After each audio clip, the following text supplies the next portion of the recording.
Ill-gotten gains do not profit, but righteousness delivers from death. The Lord will not allow the righteous to hunger, but he will reject the craving of the wicked. Poverty is not simply about the number in your bank account.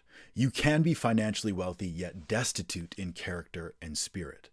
I, for one, was not always a thief, but what started out as a desire to feel tough, to break free from the image of the quiet, shy, good kid, ended up with me stealing from work and breaking into cars. If I saw something that I wanted and I knew that I could take it, I did. I was always looking for things to take. It's like I was in a constant state of hunger, starvation, prowling for food, and willing to harm anyone for a piece of bread. I became increasingly capable of deception and moving through life selfishly without remorse. But every dollar that I took slipped through my fingers just as quickly.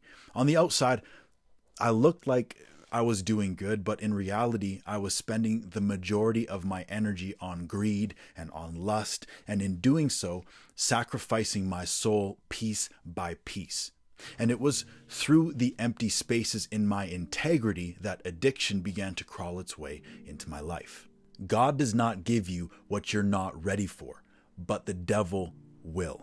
Now, whether you believe in the Bible or the Quran or the old gods or in nothing at all, it doesn't matter. We all know in our hearts that there is such thing as right and wrong, in good and evil, and that the choices that we make can bring either life or death to ourselves or the people and the world around us. So many of us get ourselves twisted up in the pursuit of abundance, which is what we're going to talk about today. And one of the problems more often than not with abundance and manifesting is that it's all centered around material gain. And the problem with material gain is that it is not the end goal in and of itself. It is simply a means to achieve something greater. We want more pleasure and money and power and fame as a means to get something else. And as far as I'm concerned, all of the roads which we pursue lead back to a desire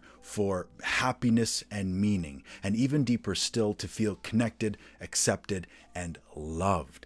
Everything else is shadows and dust, counterfeits, and coping mechanisms. At the core of our being, we are trying to achieve love, no matter how twisted our efforts may be. So remember that when you find yourself envying or praying for or manifesting material abundance, be careful what you wish for. Think of it like this. If you were to place 7 bricks of gold on top of a small structure made of toothpicks and chewing gum, the structure will collapse under the weight.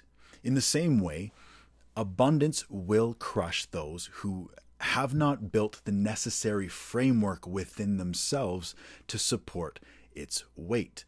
So do you really think that God or love or positive energy from the universe would align with that and give you something that would destroy you? Or do you think that abundance from that place would be more likely to be tied to more dark, sinister, and corrosive energies such as greed, envy, pride, and lust? Many of us are unconsciously selling our souls to gain the world, but now that you've been made aware of it, do not choose to ignore it. So rather than manifesting and worshiping hedonistic desires and materialistic ambitions, instead of that, work to build the internal character infrastructure required to handle worldly abundance, because without it, abundance will undoubtedly collapse the weak structure of your character and become your downfall. You see this play out all the time with child stars or with nepotism babies, people who have been given an abundance of power, fame, validation, and money that is beyond their ability and life experience to manage and navigate without falling into destruction. You see it in the meteoric rise and fall of social media stars trying to turn their 15 minutes of fame into a half an hour. You see it when the wrong coworker gets promoted into management and begins to power trip over their ego. And even beyond the individual level, you see it playing out in societal systems at large. For example, the whole vicious cycle of hard times creating strength, and strength creating abundance, and abundance creating comfort, and comfort creating weakness, and weakness creating hard times. Wash, rinse, repeat. How many people do you know who are terrible stewards of what they currently have, but still believe the fallacy that they would be better with what they have if they had more?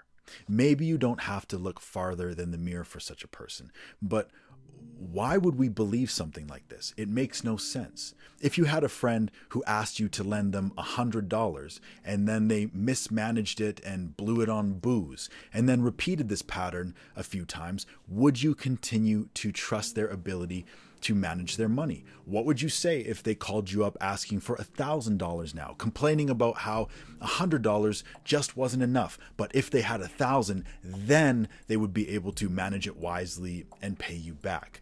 Be honest. Would you trust them with a band? No.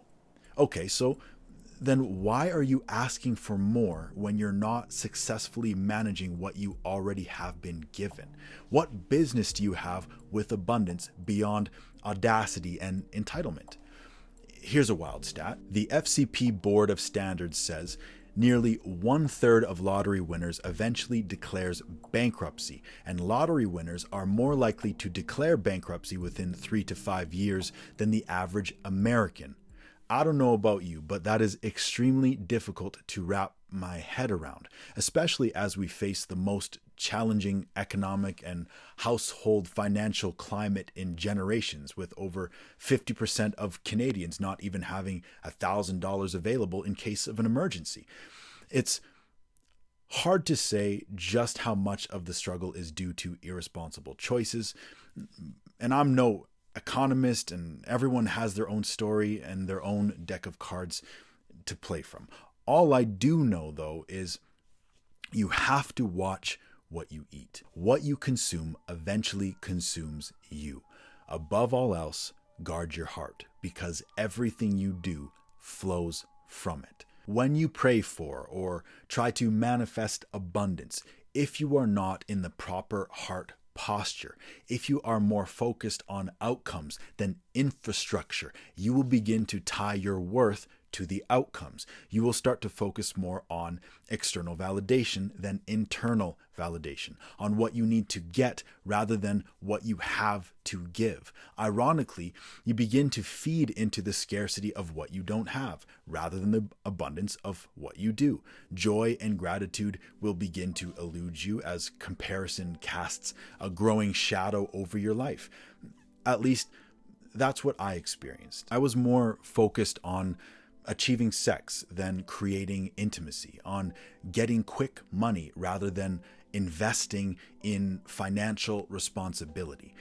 I lived in a perpetual state of thirst and feeling like I was not enough, and that's why I compulsively needed to take and take and take, but it never filled that void inside of me. I was desperate and insecure.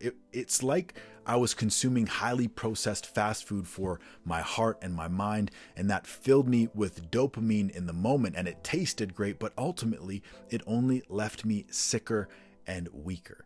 And this spiritual fast food is exactly what so many materialism-oriented abundance and manifestation coaches and gurus are selling. It is not empowerment. It is entitlement. It is greed and lust. It's honeyed lips that kiss your ego until it swells so big that you can no longer see reality. And all you are left with is the delusional worship of external validation and instant gratification and aesthetic and privilege. Even the worship of abundance can begin to crush your character until you are nothing more than a slave to your vices and ego. Understand, both God and the devil offer you abundance. There are 2 cups, and you must choose which one you will drink from. No man can serve 2 masters. The first cup brings pleasure and drunkenness. It numbs you and blinds you as you stumble towards the flames of hell, an insatiable fire that consumes and takes everything in its path. Like a frog being boiled alive, you may not even know it's happening until it's too late. While the second cup does not bring immediate relief from the heat, but over time, the cup overflows and douses the flames, bringing forth life and growth and fulfillment. It's almost like the difference between instant gratification and the delay of instant gratification. There are two roads. One is narrow and difficult, and few choose it, while the other is wide and crowded. One asks you to deny yourself, while the other coaxes you to place yourself above all else. So be careful when you wish for and pine after abundance.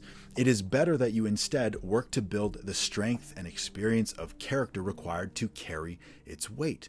Do not beg for more. Go forth and multiply what you already have. Those who are faithful with little will be faithful with much, and those who are unfaithful with little will be unfaithful with much. The choice is yours. Choose wisely, my friend.